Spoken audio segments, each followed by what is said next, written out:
So the Poco C40 will be one of the most affordable new smartphones to hit the UK in 2022. Great news if you've got bugger all scratch to spend on your next blower. However, while it may be cheap as chips, it's also an awful lot less enjoyable than chips, rocking some pretty basic tech all round. So I'm going to whip the Poco C40 on out of its box, take you on a full-on tour of the hardware, the software, and spend 24 to 48 hours with it as well to see how we get along. And for more of the latest and greatest tech, please do subscribe and ding that notifications bell. Cheers! So first up, what do you get in this bright yellow box? Besides the Poco C40, of course. You've got a dinky wee power adapter. You don't see them as tiny as this anymore very often. Naturally, there is some hot USB cable action. You got your pokey pin, and you've got your usual warranty information, all that gumph, but no condom case, unfortunately. And that's it in the box, very straightforward stuff, so let's check out the phone. So the Poco C40 is available in 3 colours. You've got the bold, bright coral green and Poco yellow colour options, or also a very boring power black. Which one do I have? Well, one f***ing guess.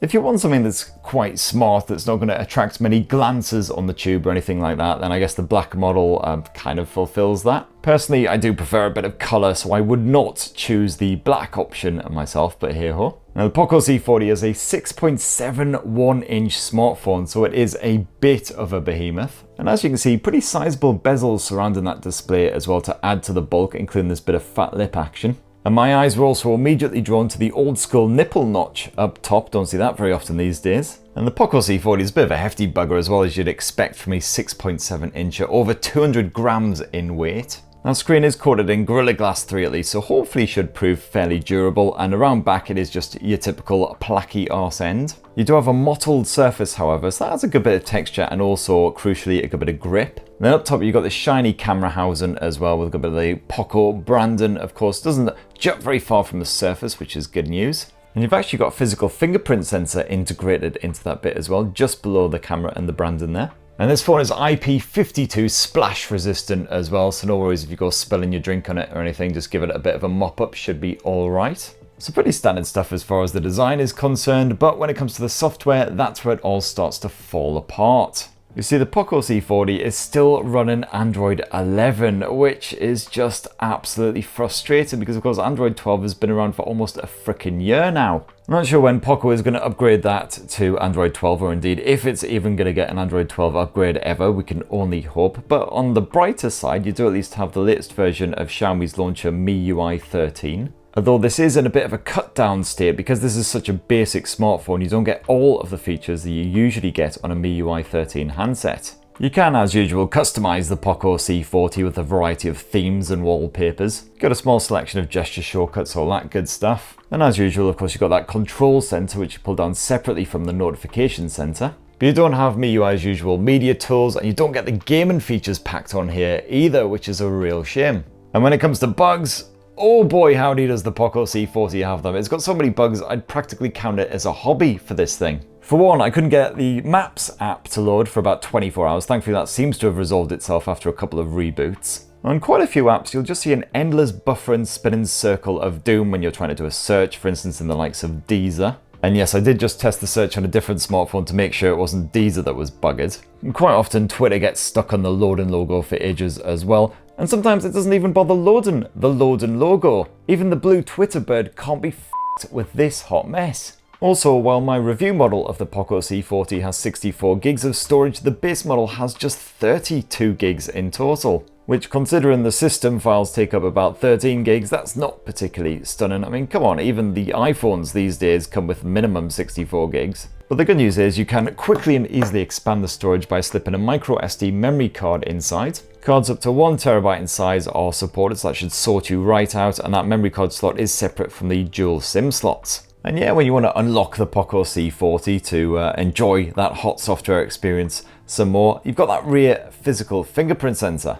Unfortunately, this is rather teeny and it's almost completely flush with the surface of the phone as well. So certainly when you first start using the Poco C40, there's a little bit of groping around involved when you're actually trying to just find that fingerprint sensor to unlock the phone. Thankfully, it seems pretty responsive and doesn't seem to balk up very often at all, so pretty good apart from that. And as you can see there, sadly, there's no face unlock alternative option here on my Poco C40. As for the Poco C40's screen, well, again, as you would expect at this sort of price point, it is very basic stuff indeed. It's a 6.71-inch IPS panel. The viewing angles aren't fantastic, but I've definitely seen a lot worse at this sort of budget price point. It is a basic HD plus resolution here, 1650 by 720, and because it's such a big screen, that means that visuals aren't exactly supremely crisp, but absolutely fine for just kicking back with a little bit of YouTube, Disney Plus if you're not too fussy about your visuals. Colours don't exactly leap from the screen, I wouldn't say, but it's not a particularly dull display either. At least that nipple notch doesn't intrude too much on the action when you do decide to go full screen.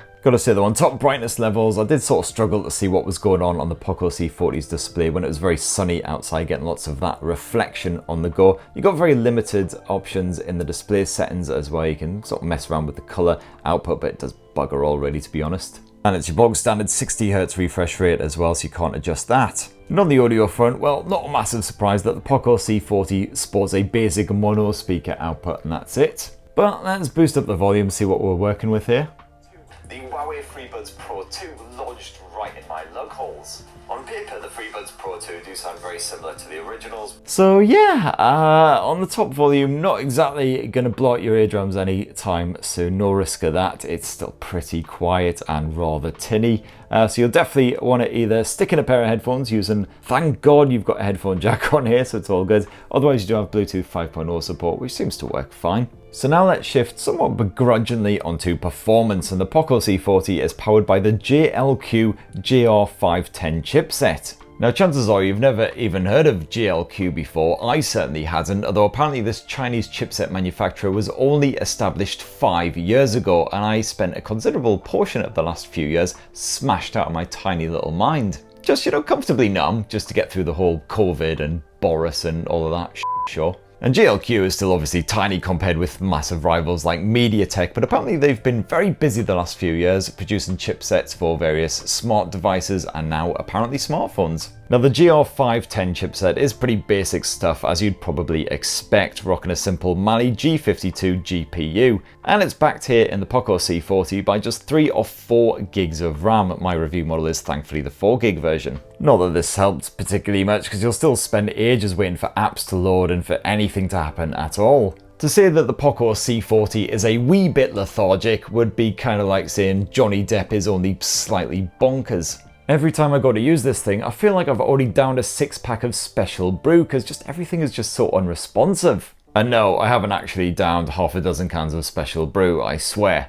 It's only 9 AM, I've only had the 1 can. As you can see there, benchmarking results not particularly impressive. This thing's a bit of a dum-dum. And because I was feeling particularly masochistic, I decided, screw it, I will get a good bit of Call of Duty Mobile on the go and see what the gaming experience is like on the Poco C40, because, you know, it runs Twitter so well that gaming must be good. And I did actually manage to get some kills on this blower, gotta be said, although I did die over and over and over and over again as well. That screen is not very responsive, the performance was sluggish, lots of dropped frames, it was not very enjoyable. And as I mentioned before, those gaming features are non-existent here as well, so you don't even get any help from, you know, like a memory cache cleanup or anything like that, notifications blocking, any of that good stuff.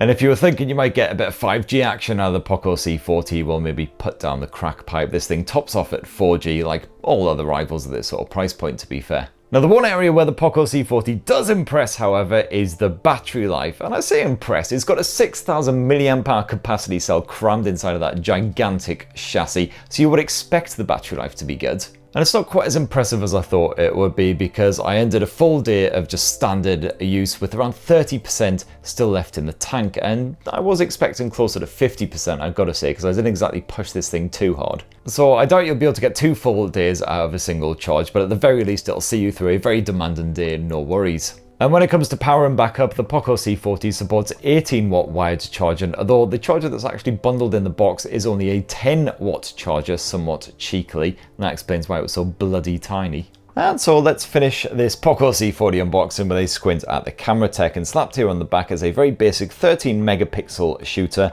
backed by a 2 megapixel depth sensor, nice and simple. Nothing too surprising in the camera app there, it's basically just tap to shoot and you can flick left and right to choose between all the different modes, including a portrait mode. If you flick to more, you've got a night mode tucked away in there, and you've got a full-on pro mode as well if you want to mess around with manual controls. On the auto mode, the Poco C40 is okay-ish for your everyday pics as long as you're not too bothered about the actual aesthetics. Colours aren't exactly naturally reproduced, you'll get artificially boosted tones, and at times the focus did struggle to decide what it was actually supposed to be doing. In more ambient light, you'll find a lot of noise creeping into your shots, and at night, it's not even worth bothering with. Even with that night mode switched on, you'll just get lots of ugly grain.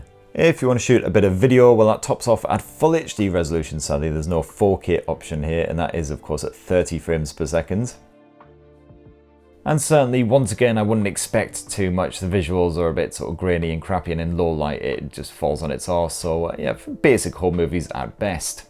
And then around the front end of the Poco C40, housed in that nipple notch is, hey, guess what, a pretty basic 5 megapixel selfie shooter. As you'd imagine, photos taken with this aren't exactly packed with detail, while using the portrait mode can strangely drain the colour and make me look even more pasty than I do in real life. And in low light it is once again a case of noise city. And if, God forbid, you want to shoot some video with that selfie shooter, well, this is the kind of results you can expect. Full HD resolution again, just like the Ray Snapper. The audio pickup's okay at least. So that right there in a nutshell is the Poco C40, and I do hate dumping on cheaper phones because yes, of course they're going to be pretty basic, but I would say even at this price point, just shop around, see if you can get a Redmi phone or another Poco phone that's been reduced, because Xiaomi and Poco do put on great sales all of the time, so you can find some of their £200 handsets generally reduced down to 150 or sometimes even lower. So anyway, that's what I reckon. It'd be great to hear what you guys think down in the comments below. Please do poke subscribe and ding that notifications bell for more on the latest and greatest and not so greatest tech, and have yourselves a ruddy wonderful rest of the week. Cheers everyone, love you.